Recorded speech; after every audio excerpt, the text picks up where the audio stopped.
Islamabad high court के 5 जजेस ने सीनियरिटी के मामले में सुप्रीम कोर्ट से रुजू कर लिया। दरख्वास्त दायर करने वालों में justice Mohsin Akhtar Kayani, justice Tariq Mahmood Jahangiri, justice Babar Sattar, justice Sardar Ejaz Ishaq Khan और जस्टिस समन रिफत इम्तियाज़ शामिल। दरख्वास्त आर्टिकल 184 की शक 3 के तहत मुनीर मलिक और बैरिस्टर सलाहुद्दीन के जरिए दायर की गई। दरख्वास्त में मौक़िफ़ इख्तियार किया। सुप्रीम कोर्ट करार दे कि सदर के जजेस के तबादले के लामहदूद इख्तियारात नहीं हैं। मुफाद आमा के बगैर जजेस को एक हाई कोर्ट से दूसरी हाई कोर्ट ट्रांसफ़र नहीं किया जा सकता।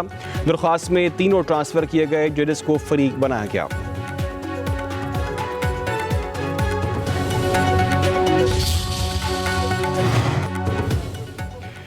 चीफ जस्टिस याहिया अफरीदी से सदर सुप्रीम कोर्ट बार की क़यादत में वफ़द की मुलाकात। अदलिया की मजमूई कारकर्दगी पर तबादला ख्याल। सदर सुप्रीम कोर्ट बार ने चीफ जस्टिस से वज़ीर आज़म की मुलाकात को सराहा। मियां रऊफ़ अता ने कहा, अदलिया में इस्लाहात के लिए वज़ीर आज़म और चीफ जस्टिस की मुलाकात मौसर निज़ाम के लिए ज़रूरी है। अदालतों में इस्लाहात वक्त का तकाजा है। चीफ जस्टिस वज़ीर आज़म के बाद कल अपोजिशन के वफ़द से भी मुलाकात करेंगे। मुलाकातों से सियासी इस्तेहकाम और अदलिया पर अवामी एतमाद की बहाली में मदद मिलेगी।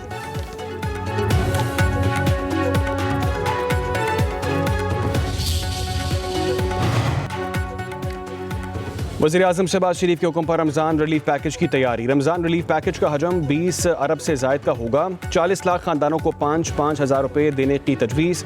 सस्ते बाज़ारों में बुनियादी अशिया पर 10 से 15% रिलीफ भी पर गौर होगा।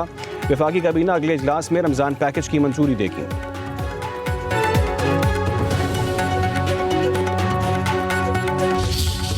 On the taxation side, there's a real transformation underway.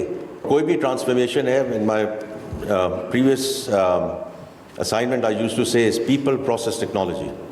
So people changes have been made and we will continue to make in the FBR. It's very important that we restore the trust and credibility in the tax authority. We simply cannot afford this, that people don't want to deal with the tax authority of the country. वज़ीर ख़ज़ाना मोहम्मद औरंगज़ेब का AI की मदद से tax बढ़ाने का ऐलान। कहते हैं मुल्क बेजा अमरात का मुतहम्मिल नहीं हो सकता। मुसलसल तनख्वाहदार तबके से टैक्स लेना मसाइल का हल नहीं है। बाकी शोबाजात को भी टैक्स आमदन में हिस्सा डालना होगा। इस्लामाबाद में तकरीब से खिताब में बोले, तनख्वाहदार तबके पर जो बोझ आया है उसका अंदाज़ा है। मुसलसल टैक्स चोरी से अमूर हुकूमत नहीं चलाए जा सकते। सेल्स टैक्स की चोरी और जाली इनवॉइस अब काबिल कबूल नहीं होगी। इस्लाहात से टैक्स वसूलियों में इजाफा हुआ। पाकिस्तान तरक्की की जानिब गामज़न है। राइट साइजिंग का मुकम्मल प्लान तैयार कर लिया है।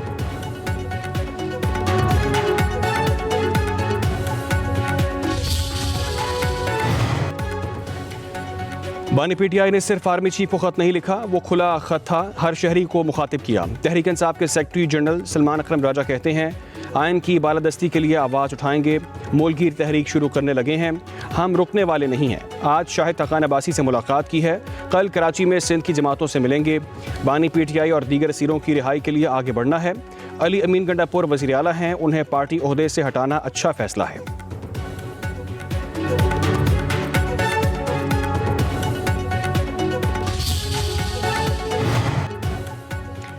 हुकूमत की तरफ से बानी PTI को कोई ऑफर नहीं की गई। बानी PTI सिर्फ एस्टैब्लिशमेंट से बात करने को तैयार हैं। NRO और रिलीफ लेना चाहते हैं। वज़ीर आज़म के मुशीर राना सनाउल्लाह का कहना है कि तहरीक इंसाफ को मुज़ाकरात की दावत ज़रूर दी। डील रिहाइयाँ केसेस ख़त्म करने की कोई बात नहीं हुई। सियासी इस्तेहकाम होगा तो मुल्क मुआशी इस्तेहकाम की तरफ जाएगा। मुआशी इस्तेहकाम होगा तो आवाम की हालत बेहतर होगी। मुल्क मुश्किल से पाँव पर खड़ा हो रहा है।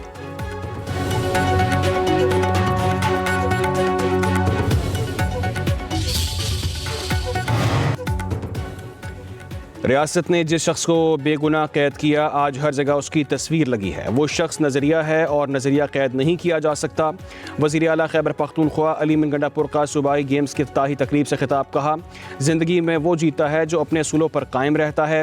आपने मुकाबला करना है और ख़ुद को मनवाना है।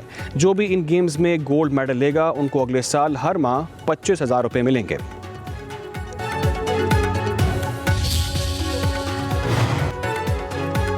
वज़ीर आला पंजाब मरीम नवाज ने सीवरेज एंड ड्रेनेज सिस्टम के मेगा प्लान की मंजूरी दे दी। 1 लाख से ज़्यादा आबादी वाले 189 शहरों का प्लान तलब। सीवरेज, वाटर ड्रेनेज, बारिश के पानी का निकास, गलियों की फर्शबंदी और दीगर तरक्याती काम किए जाएंगे। शहरों में सीवरेज और वाटर सप्लाई की पाइपलाइन मुनासिब फासले पर बिछाने पर इतफाक। मरीम नवाज का कहना है कि सीवरेज का मौसर निज़ाम न होने की वजह से मसाइल का सामना है। सीवरेज का देरपा और महफूज सिस्टम बनाने से रोड्स टूट फूट से महफूज रहेंगी। सुथरा पंजाब प्रोग्राम से सूबे के 15 करोड़ अवाम मुस्तफीद होंगे।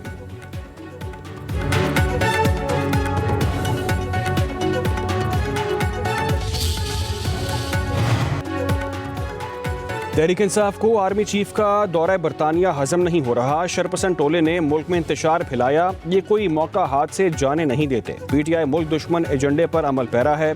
ये वो लोग हैं जिन्होंने दहशत गर्दों को वापस लाकर बसाया। वफाकी वज़ीर इत्तलात अता तारड़ की गुफ्तगू कहा, PTI ने जो कुछ 9 मई को किया उसके तमाम शवाहिद मौजूद हैं। शोहदा की यादगारों को जलाया गया। दुश्मनों को भी जुर्रत नहीं हुई कि वो इस तरह मुल्क पर हमले करें। इनके खिलाफ कानून हरकत में आएगा। वज़ीर इत्तलात ने कहा कि आज मुआशी हालात बेहतरी की जानिब गामजन है। मुल्क की मईशत मजबूत हो रही है। पाकिस्तान तरक्की की मनाजिल तय कर रहा है। खुश्क मौसम के बाद बादलों की धुआंधार इनिंग्स, जाती सर्दी को ब्रेक लग गई। लाहौर में मूसलाधार बारिश से जल थल एक हो गया। ठोकर न्याज बेग में छत गिरने से खातून जाँ बहक। इस्लामाबाद, रावलपिंडी, ओकाड़ा, गुजरात, लाला मूसा, गोजरा, ननकाना साहब, तौंसा शरीफ, भक्कर, डीजी खान में बादल जमकर बरसे। सादिकाबाद, खानपुर, अहमदपुर, शर्किया में भी रिमझिम हुई। ज़ियारत, बख्तियाराबाद, डेरा बुगटी में तेज बारिश रिकॉर्ड की गई। कंदकोट, ओबारो, कश्मोर, मीरपुर, माथेलो, ठुल में भी बादल बरस पड़े। पेशावर, चारसदा, लकी मरवत, मालाकंड, मर्दान, एबटाबाद में वक्फे से बारिश हुई। कर्क में बारिश के साथ यालाबारी हुई। आज़ाद कश्मीर में भी बारिश हुई। पहाड़ों पर बर्फबारी के हसीन नज़ारे। खैबर पख्तूनख्वा, बलूचिस्तान और आज़ाद कश्मीर के पहाड़ी इलाकों में बर्फबारी। एबटाबाद के इलाके ठंडियानी में 4 इंच तक बर्फ पड़ी। शांगला, बालाकोट में बर्फ के गाले। जिला खैबर की वादी तीरा में भी बर्फबारी हुई। मरी में जीका गली, कश्मीर पॉइंट, मॉल रोड पर बर्फबारी।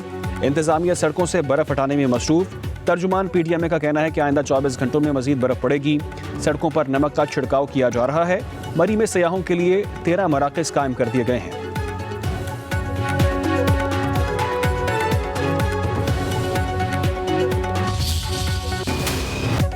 क्या अदालतों को आज़ाद होना चाहिए या नहीं? क्या एग्जेक्टिव के मातहत फोर्सेस अदालती इख्तियार का इस्तेमाल कर सकती हैं या नहीं?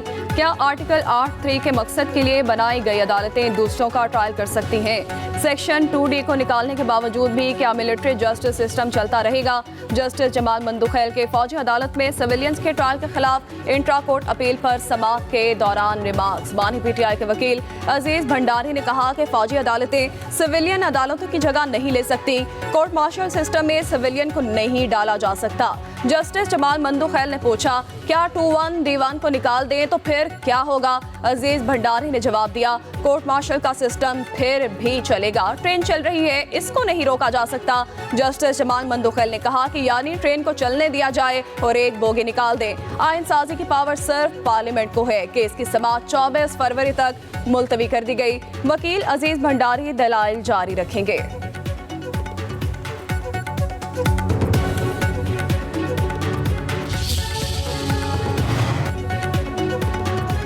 काम की जगह पर हिरासगी आलमी मसला है। लाखों लोग मुतासिर होते हैं। मर्दों के मुकाबले में खवातीन ज़्यादा हिरासगी का शिकार होती हैं। सुप्रीम कोर्ट के जस्टिस मंसूर अली शाह ने हिरासगी से मुतालिक अहम फैसला जारी कर दिया।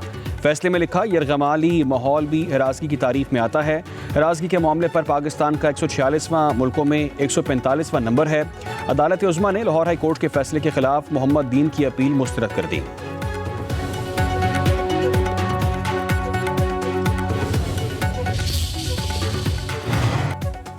इस्लामाबाद हाई कोर्ट से PTI वर्कर्स को बड़ा रिलीफ मिल गया है। 26 नवंबर को एहतजाज के केस में गिरफ्तार 120 से ज़ायद PTI वर्कर्स की जमानत मंजूर कर ली गई। अदालत का फौरी रिहा करने का हुक्म। कायम मकाम चीफ जस्टिस सरफराज डोगर ने रिमार्क्स दिए, कारकुन बयान हल्फी दें कि आइंदा ऐसा जुर्म नहीं करेंगे। अदालत कारकुनान को 20-20 हज़ार के मुचलके जमा कराने का हुक्म दे रही है।